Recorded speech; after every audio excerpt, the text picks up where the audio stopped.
A massive thank you to all supporters on Ko-fi. More information on how you can support the project later in the video. So, what is Rift of Nostaria? As a kid, like many geeks at the time, I fell in love with the Elder Scrolls IV Oblivion. I got lost in the vast open world of the game and spent countless hours wandering around Cyrodiil. So after finishing Oblivion, I did the only logical thing and tried Morrowind. And oh boy, it wasn't easy, but after I understood the rules of the world and got used to reading encyclopedia worth of dialogues, I spent with the game even more time than Oblivion. The world was so unique and rich with details. It was a gem. It wasn't without flaws though. It was an uncut gem. Then after some years I finally decided to try Daggerfall. Setting it up was tricky for a small me at the time. I finally got it running and played for a while, but it felt flat and repetitive. I enjoyed dungeon crawling and the overall idea of the game, but playing it itself never hooked me as much as I would have wanted. That's exactly when my dream game formed in my mind. A mix of deep, wonderful world and characters of Morrowind with the endless adventure of Daggerfall's dungeon crawling. That's exactly what I'm trying to achieve with the Rift of Nostaria. I focus on fantasy life simulator, completing small faction quests, advancing in a guild and building a name for yourself. Or if you want, you can serve for one of the 3 countries in Nostaria. You can take part in political schemes and steer this continent in a new direction. The choice is yours. You will not be unique, you are not the chosen one with space magic. You can instead prove yourself like an ordinary citizen. That's the premise of Rift of Nostaria, a true fantasy life simulator. I will quickly go over the world of Nostaria. The continent is divided between 3 countries. Tarant, a country of progress, mercantile and freedom. Everybody is equal, at least in theory. In reality, Coin is the king of Tarant, and the country is ruled by a council of the wealthiest families. Pyrea, a land of proud warriors that value honor and love for their country over anything else. It's the only country where slavery is legal and the biggest value is seen in raw power. In Pyrea there is only one ruler. He or she is chosen by warriors among warriors, the bravest of them all. In this country everyone has a chance to prove themselves. Magic is accepted only if it's used in close combat, so it's a rough and brutal country. And lastly we have Kilantar. It's a country of magic and scholars. Their capital is a famous University of Kilantar. As a result of war a century ago, their land was massively reduced and they are being controlled by both Tarant and Pyrea. Why is that? Well, you will uncover that by playing the game. They value knowledge, history and artifact studies, and have the best magicians on the continent. Kilantar wants to break free from the chains of other countries. They are secretly searching for a powerful artifact that will help them achieve it. This is the current state of Nostaria. Political friction will be a big part of the game. The world wasn't always like that. In the past, the continent was inhabited by the Primevals. At least that's the name we use for them now. The Primevals were one with the magic. There were no bounds for them. One day they vanished in massive cataclysm, the results of which can be encountered to this day as anomalies. One of the guilds that studies Primevals is the Archaeology Guild.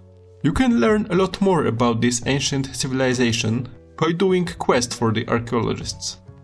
There are many leftovers from their times, but not every dungeon will be a primeval dungeon, so don't worry. Okay, so let's now move to how the game actually looks and plays at the moment. The game, as it's inspired by Daggerfall, uses procedural generation. It will be used across the game in many ways, but instead of providing meaningless slop and empty spaces, it will be used to diversify the gameplay. The game can be divided into 3 main parts. Settlements. It's a place where you talk to NPCs, pick up new quests, rest in inns, and do smaller activities. You can also own a house, a shop, or any property. There will be many different towns across all countries, and only minor procedural generation will be involved, especially in the main areas.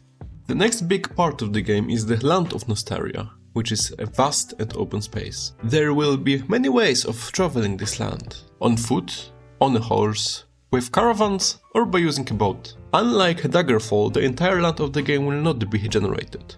Instead, traveling will be done as a hex scroll. During the travel, supplies will be consumed and random events may occur. If you have played original Fallout or Arcanum, this will be sort of similar to that. Travels will be a challenge and you have to prepare for them. Later in the game you can open portals in major settlements to make them easier. And last but not least, the Dungeons of Nostaria. Dungeons are built with blocks with procedurally generated content inside of them. Every dungeon is unique, has different layout, size, enemy types, theme and much more.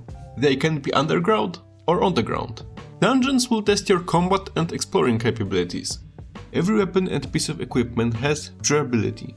You will get worn out during your time in the dungeons, so you better prepare and bring enough supplies with you. And that concludes the 3 main parts of the game.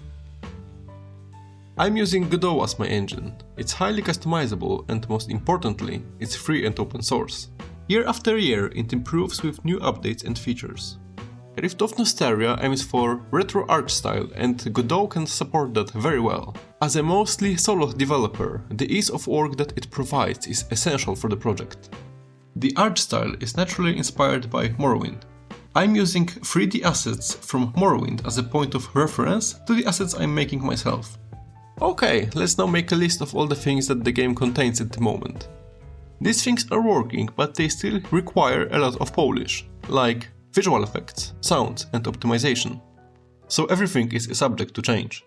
Dungeon generation, quest system, inventory management, character statistics, NPC state machines, combat system, but it still needs a lot of improvements, terrain and level design tools, dialogues and trading, lore, main quest, sub-factions and guilds are all ready. Those are the main components that are implemented at the moment. I might be missing something, but the core parts are here.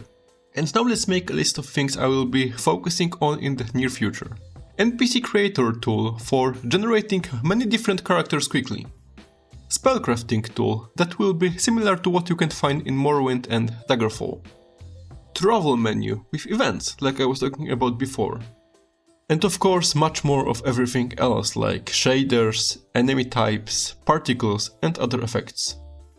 That's the overall summary of the game and what I'm trying to achieve here. I'm really excited because I can finally share with the world the project I've been working on for about a year now. How can you follow and support the project? I'm planning to release a demo sometime next year, and then I'll also create a Discord server for everyone interested in the project. In the meantime, you can find me on Daggerfall and Morrowind Discords as Slimfishy. I will link them down below as they are both great communities. If you are interested in supporting the project, you can do it on my Ko-fi page. Other ways of supporting are sharing the video across RPG enthusiasts, liking and subscribing. I would like to thank you all for watching and see you soon.